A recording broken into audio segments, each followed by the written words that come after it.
Bonsoir à tous, ce soir direction le Théâtre de la Ville, ou plutôt l'espace Pierre Cardin, qui a été réinvesti par le Théâtre de la Ville pendant la période des travaux, pour donc aller voir la mise en scène de Bob Wilson, la troisième cette saison, qui s'intitule Letter to a Man et qui est tiré des carnets de Nijinsky, les carnets qu'il a tenus pendant, je crois, 6 mois à peu près, où il va donc mêler une réflexion sur l'art, sur la danse, etc.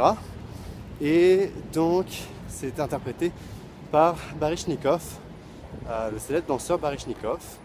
C'est donc apparemment la deuxième fois qu'il est mis en scène par Bob Wilson. Moi, c'est la première fois que je vais voir leur travail en collaboration. Et donc, eh bien, je vous donne rendez-vous dans quelques heures pour le résultat. À plus tard.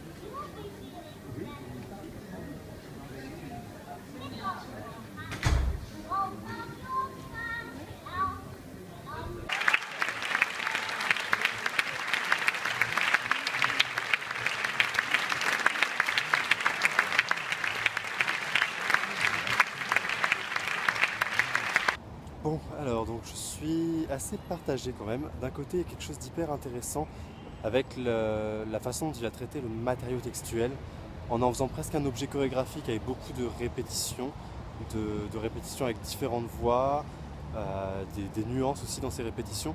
Donc il y a quelque chose comme ça qui se rapproche du matériau dense avec le texte. Ce qui m'a en tout cas moi empêché de vraiment rentrer dedans, c'est peut-être justement que les images sont pas assez fortes pour être assimilées à des paragraphes du texte. C'est-à-dire que d'habitude chez Bob Wilson, on est quand même assez habitué à avoir des images très très fortes qui nous restent en tête après le spectacle.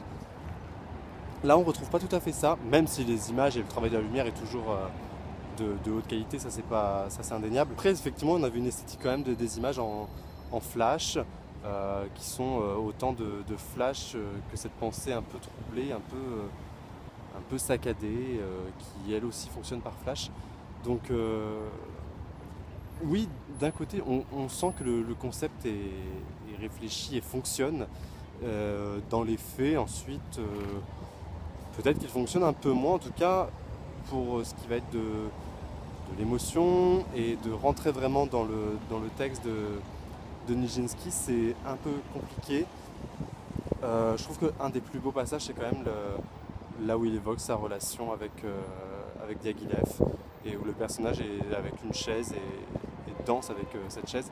C'est un des passages les plus réussis où vraiment je trouve qu'on arrive à plonger dans le journal de Nijinsky.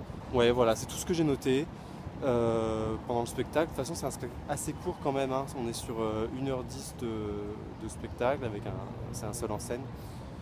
Ça vaut le coup, franchement ça vaut le coup, rien que pour entendre le texte de Nijinsky. Je voulais aller à la librairie et voir à peu près la structure qu'avait le texte, mais bon, il y avait beaucoup trop de monde, tout le monde était en train d'acheter le texte, c'était pas possible.